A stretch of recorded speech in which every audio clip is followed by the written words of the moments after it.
ओम श्री हनुमते नमः। आप सभी का हमारे चैनल में स्वागत है। आज मंगलवार को सुनिए हनुमान जी की कथा। एक नगर में एक वृद्धा रहती थी। उसका एक ही पुत्र था। उस वृद्धा की हनुमान जी पर बहुत गहरी आस्था थी। वह हर मंगलवार का व्रत रखती थी और हनुमान जी की पूजा आराधना करती थी। एक बार हनुमान जी ने अपनी भक्ति में उस वृद्ध महिला की श्रद्धा का परीक्षण करने का विचार किया। हनुमान जी साधु का वेश धारण कर वृद्धा के घर गए और पुकारने लगे कि है कोई हनुमान का भक्त जो हमारी इच्छा पूर्ण करे। तब तब उस आवाज पर वृद्धा के कान में पड़ी। पुकार सुनकर वृद्धा जल्दी से बाहर आई और साधु को प्रणाम कर बोली, आज्ञा महाराज। हनुमान वेश साधु बोले, मैं भूखा हूँ, भोजन करूँगा, तुम थोड़ी सी जमीन लीप दो। वृद्धा दुविधा में पड़ गई। अतः हाथ जोड़कर बोली, महाराज, लीपने और मिट्टी खोदने के अतिरिक्त आप कोई दूसरी आज्ञा दें, मैं अवश्य पूर्ण करूँगी। साधु ने 3 बार प्रतिज्ञा कराने के बाद कहा, तू अपने बेटे को बुला, मैं उसकी पीठ पर आग जलाकर भोजन बनाऊंगा। यह सुनकर वृद्धा घबरा गई, परंतु वह प्रतिज्ञाबद्ध थी। उसने अपने पुत्र को बुलाकर साधु को सौंप दिया। साधु वेशधारी हनुमान जी ने वृद्धा के हाथों से ही उसके पुत्र को पेट के बल लिटाया और उसकी पीठ पर आग लगवा दी। आग जलाकर दुखी मन से वृद्धा अपने घर में चली गई। इधर भोजन बनाकर साधु ने वृद्धा को बुलाकर कहा कि उनका भोजन बन गया है, तुम अपने पुत्र को पुकारो ताकि वह भी आकर भोग लगा ले। इस पर वृद्धा बोली, उसका नाम लेकर मुझे और कष्ट ना दें। लेकिन जब साधु महाराज नहीं माने तो वृद्धा ने अपने पुत्र को आवाज़ लगाई। वह अपनी माँ के पास आ गया और अपने पुत्र को जीवित देखकर वृद्धा को बहुत आश्चर्य हुआ। वह साधु के चरणों में गिर पड़ी। तब हनुमान जी अपने वास्तविक रूप में प्रकट हुए और वृद्धा को भक्ति का आशीर्वाद दिया तो प्रेम से बोले, शंकर भगवान की जय, बजरंग बली की जय। तो आइए सुनते हैं मंगलवार की पौराणिक कथा। एक बार नैमिषारण्य तीर्थ में 8 हजमुनि एकत्र होकर पुराणों के ज्ञाता श्री सूत जी से पूछने लगे, हे महामुनि, आपने हमें अनेक पुराणों की कथा सुनाई है। अब कृपा करके हम ऐसा व्रत और कथा बताएं जिसके करने से संतान की प्राप्ति हो तथा मनुष्यों को रोग, शोक, अग्नि, सर्व दुख आदि का भय दूर हो। क्योंकि कलयुग में सभी जीवों की आयु बहुत कम है, फिर इस पर उन्हें चिंता, रोग के कष्ट लगे रहेंगे तो फिर वह श्री हरि चरणों में अपना ध्यान कैसे लगा सकेंगे। श्री सूत जी बोले, हे मुनियों, आपने लोक कल्याण के लिए बहुत ही उत्तम बात पूछी है। एक बार युधिष्ठिर ने भगवान श्री कृष्ण से लोक कल्याण के लिए यही प्रश्न किया था। भगवान श्री कृष्ण और युधिष्ठिर का संवाद तुम्हारे सामने कहता हूँ, ध्यानपूर्वक सुनो। एक समय पांडवों की सभा में श्री कृष्ण जी बैठे हुए थे। तब युधिष्ठिर ने भगवान श्री कृष्ण से प्रश्न किया, हे प्रभु नंदन, गोविंद मेरे लिए अनेकों कथाएं सुनाई हैं। आज आप कृपा करके ऐसा व्रत या कथा सुनाएं जिसके करने से मनुष्य को रोग, चिंता का भय समाप्त हो और उसको पुत्र की प्राप्ति हो। हे प्रभु, बिना पुत्र जीवन व्यर्थ है। पुत्र के बिना मनुष्य नरकगामी होता है। पुत्र के बिना मनुष्य पितृ ऋण से छुटकारा नहीं पा सकता और न ही उसका पुण्य नामक नरक से उद्धार हो सकता है। अतः पुत्र दायक व्रत बताएं। श्री कृष्ण भगवान बोले, हे राजन, मैं एक प्राचीन इतिहास सुनाता हूँ, आप उसे ध्यानपूर्वक सुनो। कुंडलपुर नामक एक नगर था। उसमें नंदा नामक एक ब्राह्मण रहता था। भगवान की कृपा से उसके पास सब कुछ था, फिर भी वह दुखी था। इसका कारण यह था कि ब्राह्मण की स्त्री सुनंदा के कोई संतान नहीं थी। सुनंदा प्रतिव्रता थी, भक्तिपूर्वक श्री हनुमान जी की आराधना करती थी।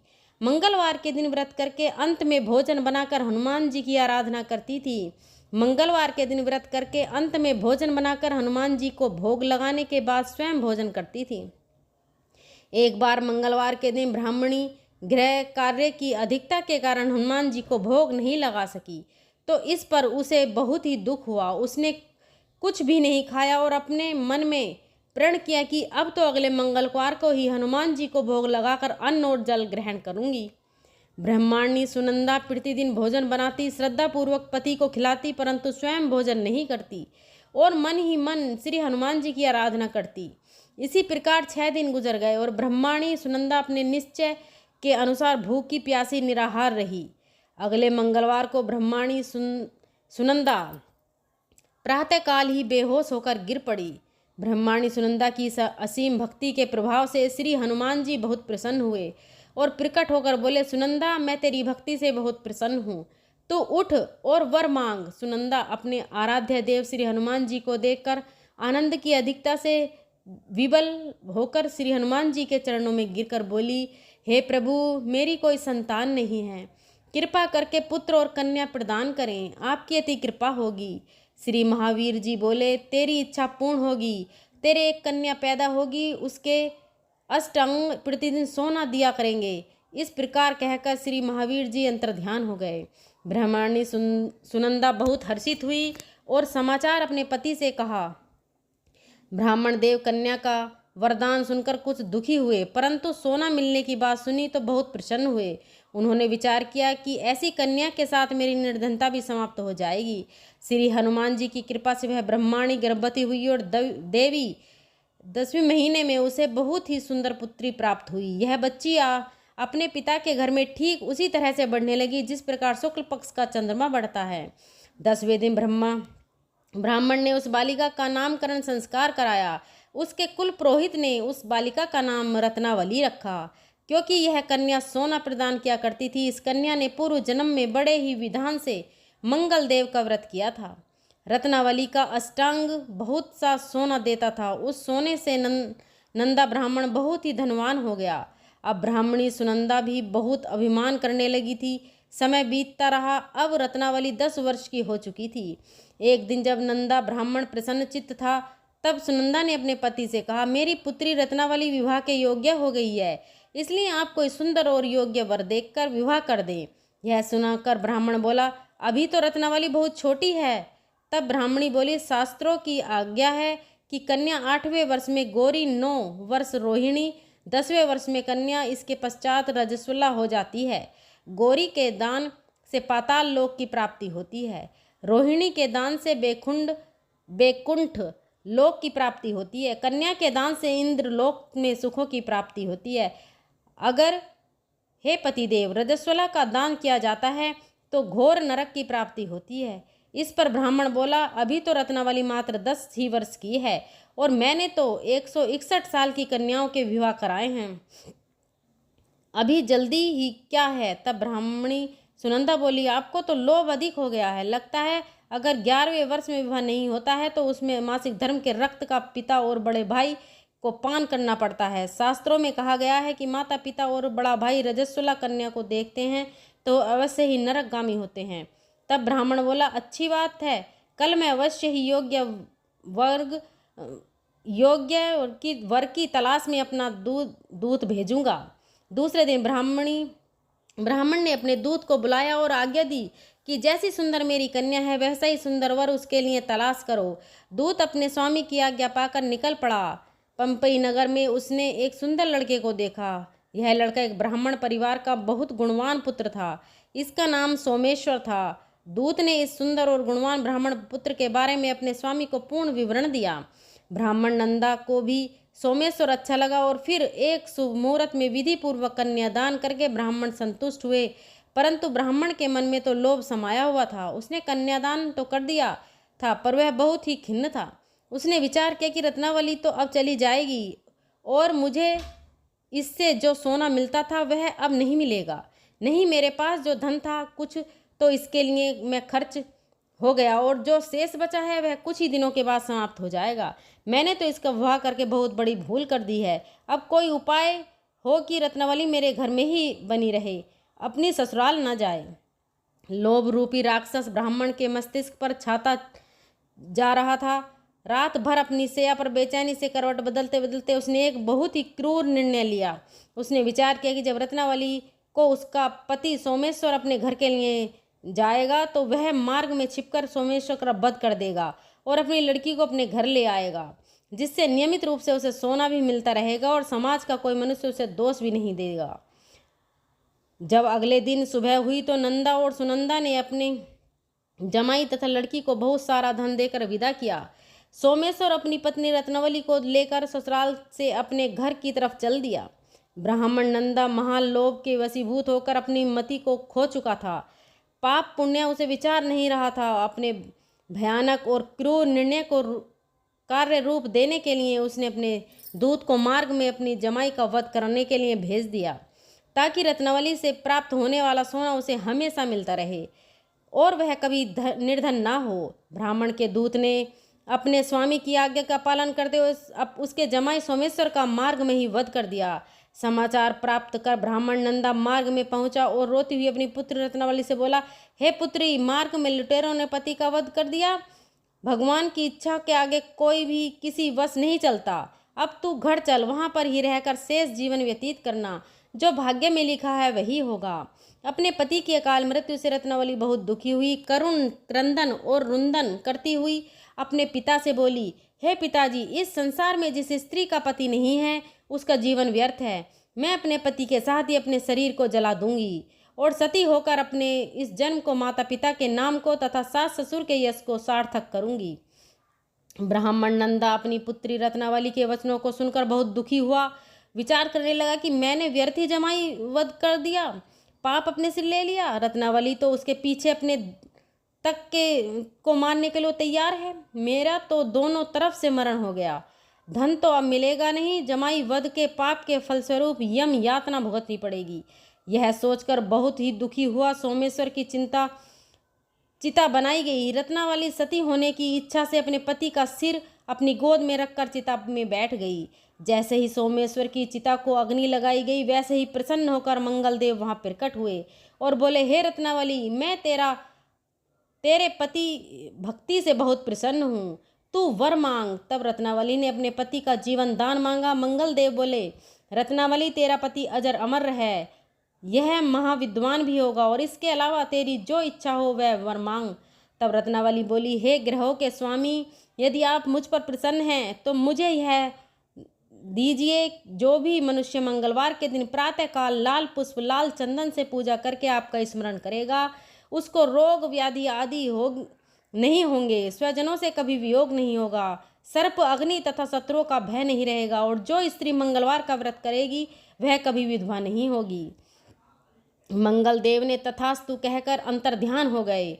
सोमेश्वर मंगलदेव की कृपा से जीवित हो उठा। रत्नावली अपने पति को पुनः प्राप्त कर बहुत प्रसन्न हुई और मंगलदेव का व्रत प्रत्येक मंगलवार को करके व्रत राज और मंगलदेव की कृपा से इस लोक में सुख ऐश्वर्य को भोगते हुए अंत में अपने पति के साथ स्वर्ग लोक को गई। प्रेम से बोलिए जय हनुमान जी की, जय बजरंग बली। श्री हनुमान। आइए अब सुनते हैं श्री राम नाम की महिमा। लंकापति रावण के वध के बाद जब अयोध्यापति प्रभु श्री राम की कीर्ति दूर दूर तक फैल रही थी और वह मर्यादा पुरुषोत्तम कहलाने लगे थे, तब एक दिन महादेव शिव की इच्छा भी मर्यादा पुरुषोत्तम श्री राम से मिलने की हुई। पार्वती जी को संग लेकर महादेव जी कैलाश पर्वत से उतरकर अयोध्या नगरी के रास्ते पर चल पड़े। भगवान शिव और माँ पार्वती को अयोध्या आया देखकर राम जी बहुत खुश हुए। माता जानकी ने उनका उचित आदर सत्कार किया और स्वयं भोजन बनाने के लिए रसोई में चली गईं। इस बीच भगवान शिव ने श्री राम जी से पूछा, आपके सेवक हनुमान जी दिखाई नहीं दे रहे हैं? तब श्री राम बोले, वे बगीचे में हैं। शिव जी श्री राम जी से बगीचे में जाने की अनुमति मांगी और पार्वती जी का हाथ थामकर बगीचे में आ गए। बगीचे की खूबसूरती देखकर उनका मन मोहित हो गया। आम के एक घने वृक्ष के नीचे हनुमान जी दीन दुनिया से बेखबर गहरी नींद में सोए हुए थे और एक लय में खर्राटों में राम नाम की ध्वनि उठ रही थी। चकित होकर शिवजी और माता पार्वती एक दूसरे की ओर देखने लगे। माता पार्वती मुस्कुरा उठी और वृक्ष की डालियों की ओर इशारा किया। राम नाम सुनकर पेड़ की डालियां भी झूमने लगी थीं और इनके बीच में से भी राम नाम उच्चारित हो रहा था। शिवजी इस राम नाम की धुन में मस्त मगन होकर खुद भी राम राम कहकर नाचने लगे। माता पार्वती जी भी अपने पति का अनुसरण किया और अपने कोमल पैर थिरका लगी। शिवजी और माता पार्वती जी की नृत्य से ऐसी झनकार उठी कि स्वर्ग लोक के देवता गण भी आकर्षित होकर बगीचे में आ गए और राम नाम की धुन में सभी मस्त हो गए।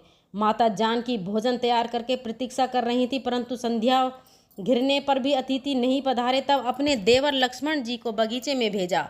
लक्ष्मण जी तो स्वयं को श्री राम का सेवक ही मानते थे, इसलिए बगीचे में आकर जब उन्होंने धरती पर स्वर्ग का नज़ारा देखा तो स्वयं भी राम नाम की धुन में झूम उठे। महल में माता जानकी जी परेशान हो चुकी थीं। अभी तक भोजन ग्रहण करने कोई भी नहीं आया। उन्होंने श्री राम जी से कहा, भोजन ठंडा हो रहा है, चलिए हम ही जाकर बगीचे में से सभी को ले आएं। तब जब राम जी बगीचे में गए तो वहाँ राम नाम की धुन मची हुई थी। हनुमान जी गहरी नींद में सोए हुए थे और उनके खर्राटों से अभी तक राम नाम की निकल रहा था। श्री राम भाव ले हो उठे। राम जी ने हनुमान जी को नींद से जगाया और प्रेम से उनकी तरफ निहारने लगे। हनुमान जी प्रभु को आया देखकर शीघ्रता से उठकर खड़े हो गए। नृत्य की सभा भंग हो गई। शिव जी खुले कंठ से हनुमान जी की राम भक्ति की सराहना करने लगे। हनुमान जी कुचाए लेकिन मन ही मन खुश हो रहे थे। श्री सिया राम ने भोजन कराने का आग्रह भगवान शिव जी से किया। सभी लोग महल में भोजन करने के लिए चल पड़े। माता जानकी भी भोजन परोसने लगी। हनुमान जी को श्री राम जी ने पंक्ति में बैठने का आदेश दिया। हनुमान जी बैठे तो गए, परंतु आदत ऐसी थी कि राम जी के भोजन परोसने के उपरांत ही सभी लोग भोजन करते थे। आज राम के आदेश से पहले भोजन करना पड़ रहा था। माता जानकी हनुमान जी को भोजन परोस से जा रही थी, परंतु हनुमान जी का पेट ही नहीं भर रहा था। सीता जी कुछ समय तक तो उन्हें भोजन परोस रही, फिर समझ गई कि इस तरह से तो हनुमान जी का पेट नहीं भरेगा। उन्होंने तुलसी के एक पत्ते पर राम नाम लिखा और भोजन के साथ हनुमान जी को परोस दिया। तुलसी पत्र खाते ही हनुमान जी को संतुष्टि मिली और वह भोजन खाकर उठ खड़े हुए। भगवान शिव शंकर ने प्रसन्न होकर हनुमान जी को आशीर्वाद दिया कि आपकी राम भक्ति युगों युगों तक याद की जाएगी और आप संकट मोचन के नाम से जाने जाएंगे। आइए अब सुनते हैं राम नाम की महिमा की दूसरी कहानी। महादेव जी एक बार बिना कारण के किसी को प्रणाम करते देखकर पार्वती जी ने पूछा, आप किसी को प्रणाम करते रहते हैं? तब शिवजी ने अपनी धर्म पत्नी पार्वती जी से कहा कि हे देवी, जो व्यक्ति एक बार राम कहता है उसे मैं 3 बार प्रणाम करता हूँ। पार्वती ने एक बार शिवजी से पूछा, आप शमशान में क्यों जाते हैं और यह चिता की भस्म शरीर पर क्यों लगाते हैं? उसी समय शिवजी पार्वती जी को शमशान ले गए। वहाँ एक सब अंतिम संस्कार के लिए गया।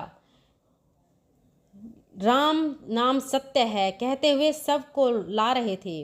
शिवजी ने कहा कि देखो पार्वती, इस शमशान की ओर जब लोग आते हैं तो राम नाम का स्मरण करते हुए आते हैं और इस सब की निमित्त से कई लोगों के मुख से मेरा अति प्रिय दिव्य राम नाम निकलता है। उसी को सुनने मैं शमशान में आता हूँ और इतने लोगों के मुख से राम नाम का जप करवाना मैं निमित्त बनने वाले सब का मैं सम्मान करता हूँ, प्रणाम करता हूँ और अग्नि में जलने के बाद उसकी भस्म को अपने शरीर पर लगा लेता हूँ। राम नाम बुलवाने वाले के प्रति मुझे इतना प्रेम है। एक बार शिवजी कैलाश पर पहुँचे और पार्वती जी से भोजन मांगा। तब पार्वती जी विष्णु सहस्त्र नाम का पाठ कर रही थी। पार्वती जी ने कहा, अभी पाठ पूरा नहीं हुआ, कृपया थोड़ी देर प्रतीक्षा कीजिए। तब शिवजी ने कहा कि इससे तो समय और श्रम दोनों लगेंगे। संत लोग जिस तरह से सहस्त्र नाम को छोटा कर लेते हैं और नित्य जपते हैं, वैसा उपाय कर लो। तो पार्वती जी ने पूछा, वो उपाय कैसे करते हैं, मैं सुनना चाहती हूँ। तो शिवजी ने बताया, केवल एक बार कह लो, तुम्हें सहस्त्र नाम भगवान के 1000 नाम लेने का फल मिल जाएगा। एक राम नाम 1000 दिव्य नामों के समान है।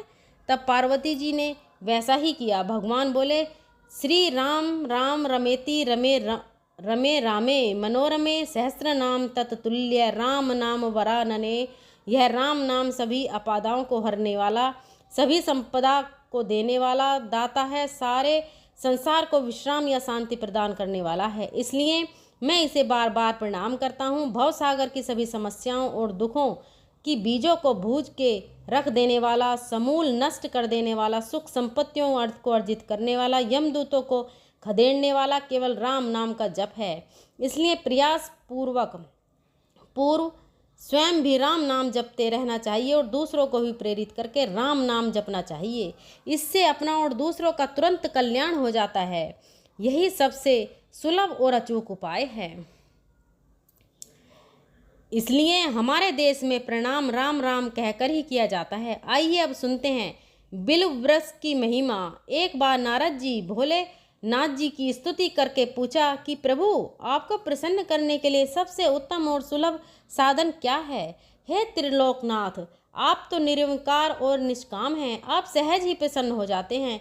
फिर भी मेरे जानने की इच्छा है कि आपको क्या प्रिय है। तब शिवजी बोले, नारद जी, वैसे तो मुझे भक्त के भाव सबसे प्रिय हैं, फिर भी आपने पूछा है तो मैं बताता हूँ। मुझे जल के साथ साथ बिल्व पत्र बहुत प्रिय हैं।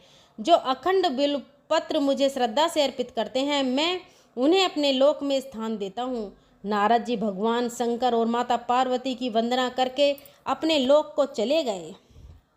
उनके जाने के पश्चात पार्वती जी शिवजी से पूछा कि हे प्रभु, मेरी यह जानने की बड़ी तीव्र इच्छा हो रही है कि आपको बेलपत्र इतने प्रिय क्यों हैं।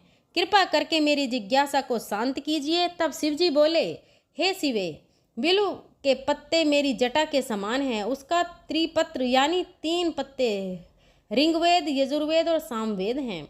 शाखाएं समस्त शास्त्र का स्वरूप हैं। बिल्व वृक्ष को आप पृथ्वी का कल्प वृक्ष समझे, जो ब्रह्मा विष्णु और शिव स्वरूप है। पार्वती स्वयं लक्ष्मी जी ने शैल पर्वत पर बिल्व वृक्ष रूप में जन्म लिया था। इस कारण भी बेल का वृक्ष मेरे लिए अति प्रिय है। महालक्ष्मी जी ने बिल्व का रूप धरा। यह सुनकर पार्वती जी कौतूहल में पड़ गईं और पार्वती जी कौतूहल से उपजी जिज्ञासा को रोक न पाई। उन्होंने पूछा, देवी लक्ष्मी ने आखिर बिल्व वृक्ष का रूप क्यों लिया? आप ये कथा विस्तार से कहें। तब भोलेनाथ ने देवी पार्वती जी को कथा सुनाना आरंभ किया। हे देवी, सतयुग में ज्योति रूप में मेरे अंश का रामेश्वर लिंग था। ब्रह्मा आदि देवों ने उसका विधिवत पूजन अर्चन किया तथा इसका परिणाम यह हुआ कि मेरे अनुग्रह से वाणी देवी सबकी प्रिय हो गईं। हे भगवान, विष्णु को सतत प्रिय हो गई मेरे प्रभाव से भगवान केशव के मन में वाग देवी के लिए जितनी प्रीति उत्पन्न हुई, वह स्वयं लक्ष्मी जी को नहीं, भाई लक्ष्मी देवी का श्री हरि के प्रति मन में कुछ दुराव पैदा हो गया। वह चिंतित और रुष्ट होकर चुपचाप परम उत्तम श्री शैल पर्वत पर चली गई। वहां उन्होंने तप करने का निश्चय किया और उत्तम स्थान का चयन करने लगी। महालक्ष्मी ने उत्तम स्थान का निश्चय करके मेरे लिंग विग्रह की उग्र तपस्या प्रारंभ की। उनकी तपस्या कठोरतम होती जा रही थी। हे परमेश्वरी, कुछ समय के बाद महालक्ष्मी जी ने मेरे लिंग विग्रह से थोड़ा ऊर्ध्व में एक वृक्ष का रूप धारण कर लिया। अपने पत्तों और पुष्प द्वारा निरंतर मेरा पूजन करने लगीं। इस तरह महालक्ष्मी जी ने लाखों वर्ष तक घोर आराधना की। अतः उन्हें मेरा अनुग्रह प्राप्त हुआ। मैं वहां प्रकट हुआ और देवी से इस घोर तप की आकांक्षा पूछकर वर देने को तैयार हुआ। महालक्ष्मी जी ने मांगा कि श्री हरि के हृदय में मेरे भाव से वाग देवी के लिए जो स्नेह हुआ है वह समाप्त हो जाए। तब शिवजी बोले, मैंने महालक्ष्मी जी को समझाया, श्री हरि के हृदय में आपके अतिरिक्त किसी और के लिए कोई प्रेम नहीं है।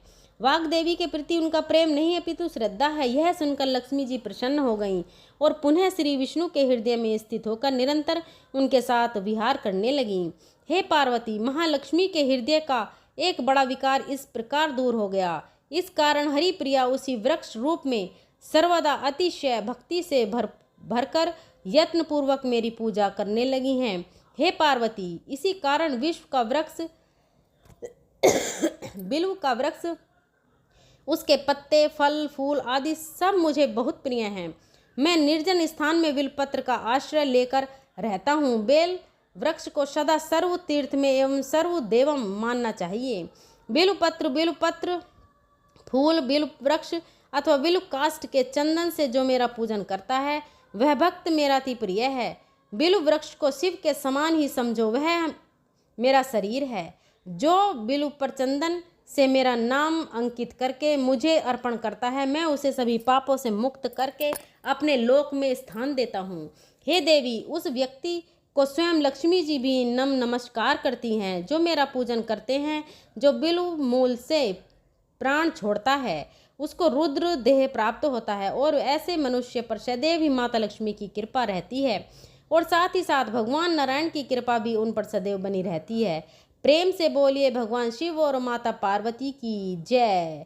आइए सुनते हैं मंगलवार को सुनी जाने वाली मंगला गौरी माता की पौराणिक कथा।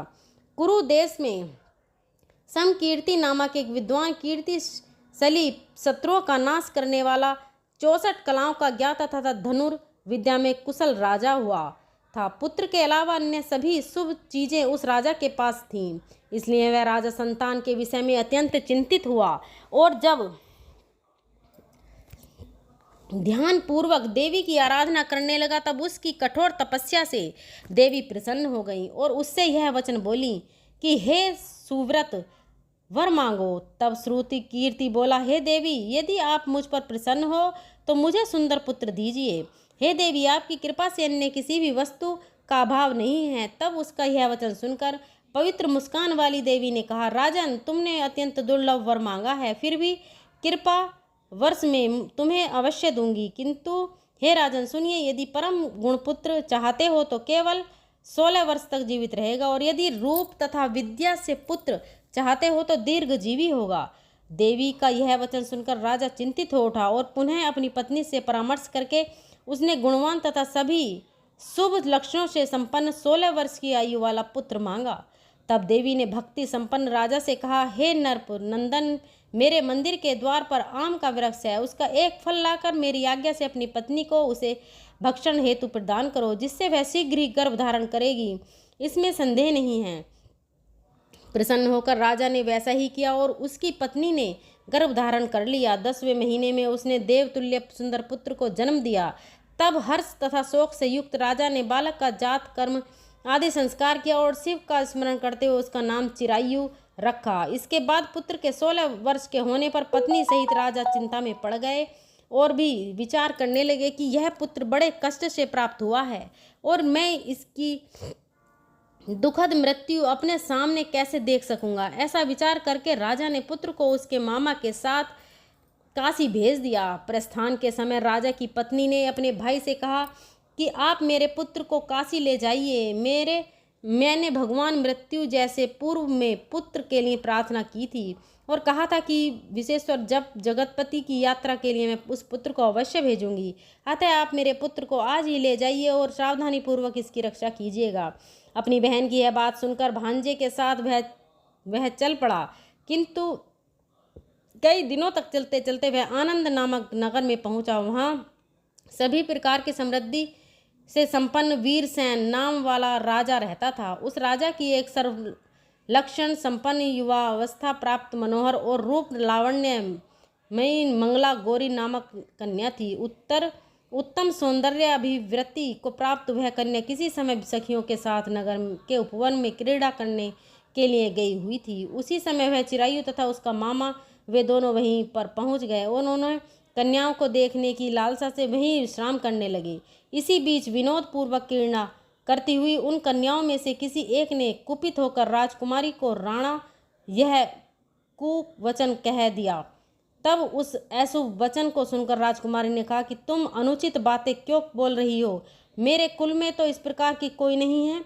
मंगला गौरी की कृपा से तथा उनके व्रत के प्रभाव से विवाह के समय जिसके सर पर मेरे हाथ के अक्षत पड़ेंगे, हे सखी, वह यदि अल्पायु वाला भी होगा तो भी चिरंजीवी हो जाएगा। इसके बाद वे सभी कन्याएं अपने अपने घर चली गईं। उसी दिन राजकुमारी का विवाह था। बालिका देश के दृढ़ धर्मा नामक राजा के सुकेत नाम वाले पुत्र के साथ उसका विवाह निश्चित किया गया था। वह सुकेत विद्वान, कुरूप तथा बहरा था। तब सुकेत के साथ आए हुए उन लोगों ने विचार किया कि इस समय कोई दूसरा श्रेष्ठ वर ले जाना चाहिए और विवाह संपन्न हो जाने के बाद वहां सुकेत पहुंच जाए। तो उन लोगों ने चिरायु के मामा के पास जाकर याचना की, आप इस बालक को हमें दे दीजिए जिससे हमारा कार्य सिद्ध हो जाए। इस पृथ्वी पर परोपकार के समान दूसरा कोई धर्म नहीं है। तब उनकी बात सुनकर चिरायु का मामा मन ही मन बहुत प्रसन्न हुआ, क्योंकि इसने उपवन में पहले ही कन्या मंगला गौरी की बात सुन ली थी। फिर भी उसने एक बार कहा कि आप लोग इसे किस लिए मांग रहे हैं? कार्य की सिद्धि हेतु वस्त्र अलंकार आदि मांगे जाते हैं, वर तो नहीं मांगा जाता।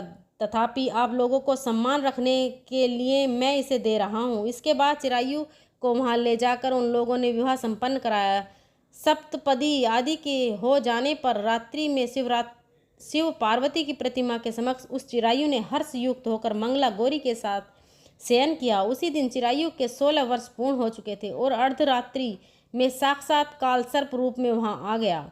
इसी बीच संयोग वर्ष राजकुमारी जाग गई। उसने उस महासर्प को वहां देखा और वह भय से व्याकुल होकर कांपने लगी। तभी उस कन्या ने धैर्य धारण किया, 16 उपचारों से सर्प की पूजा की और पीने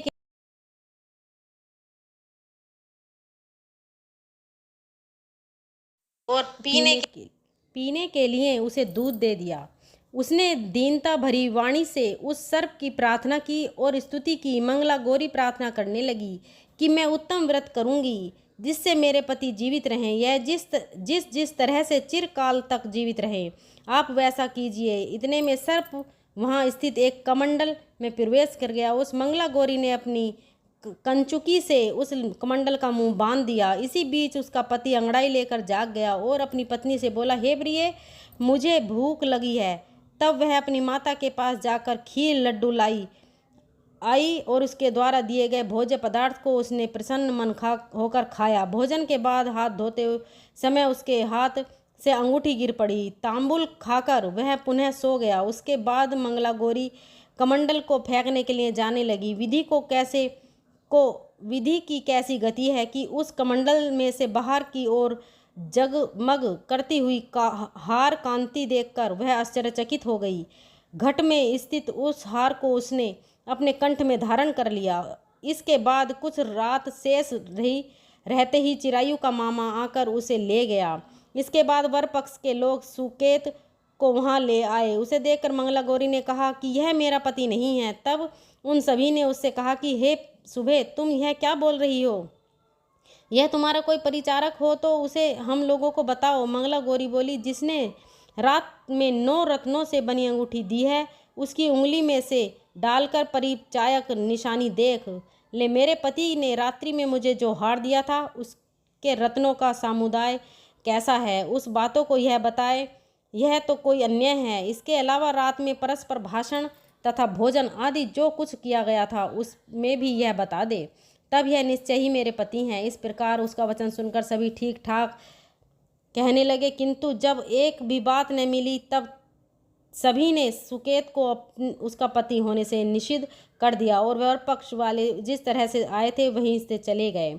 उसके बाद अपने वंश को बढ़ाने वाली महान यश से संपन्न तथा परम मनस्वी मंगला गौरी के पिता ने अन्न पान आदि का सत्र चलाया। उन्होंने वर पक्ष का वृतांत कानों कान सुन लिया कि स्वरूप से कुरूप होने के कारण लोगों के द्वारा की गई किसी अन्य को वर के रूप में आदर पूर्वक लाया गया था। तब उन्होंने अपनी कन्या को पर्दे के भीतर बिठा दिया। उसके बाद 1 वर्ष बीतने पर यात्रा करके चिरायु अपने मामा के साथ यह देखने आया कि विवाह के बाद वह वहाँ क्या हुआ था। तब भीतर से उसे देखकर वह मंगला गौरी अत्यंत प्रसन्न हुई और माता पिता से बोली कि मेरे पति आ गए हैं। तब राजा ने अपने स्वजनों को बुलाकर पूर्व में कहे गए सभी परिचयों को निशानी देकर मंद मुस्कान वाली अपनी कन्या चिरायु को सौंप दी। राजा ने शिष्ट जनों को साथ लेकर विवाह का उत्सव कराया। इसके बाद राजा वीर सिंह सहस्त्र आभूषण आदि सेना, घोड़े, रथ, अन्य भी बहुत सी सामग्रियां देकर उन्हें विदा किया। उसके बाद कुल को आनंदित करने वाला वह चिरायु पत्नी तथा मामा को साथ लेकर सेना के साथ अपने नगर पहुंचा। लोगों के मुख से उसे आया हुआ सुनकर उसके माता पिता को विश्वास नहीं आया। उन्होंने सोचा कि प्रारब्ध अन्यथा कैसे हो सकता है। इतने में वह अपने माता पिता के पास आ गया और स्नेह से परिपूर्ण वह चिरायु भक्ति पूर्वक उनके चरणों में गिर पड़ा। तब अपने पुत्र का मस्तक चूमकर उन दोनों ने परम आनंद प्राप्त किया। पुत्र वधू मंगला गौरी ने भी सास ससुर को प्रणाम किया। तब सास उसे अपनी गोद में बिठाकर सारा वृतांत शीघ्रता पूर्वक पूछने लगी। हे महामुनि, तब पुत्र वधू ने भी मंगला गौरी के उत्तम व्रत, महात्म्य तथा जो कुछ घटित हुआ था वह सब वृतांत बताया। जो कोई भी इसका श्रवण करता है या जो इसे कहता है, इसे सुनता है, उसके सभी मनोरथ पूर्ण हो जाते हैं, इससे संदेह नहीं है। प्रेम से बोलिए मंगला गौरी माता की जय। आपको यह मंगलवार व्रत कथा कैसी लगी? प्लीज़ कमेंट करके बताइए। और अगर अच्छी लगी हो तो वीडियो को लाइक करिए, चैनल को सब्सक्राइब करिए, वीडियो को शेयर कीजिए और कमेंट बॉक्स में हर हर महादेव, जय बजरंगबली, जय माँ मंगला गौरी अवश्य लिखिए। धन्यवाद।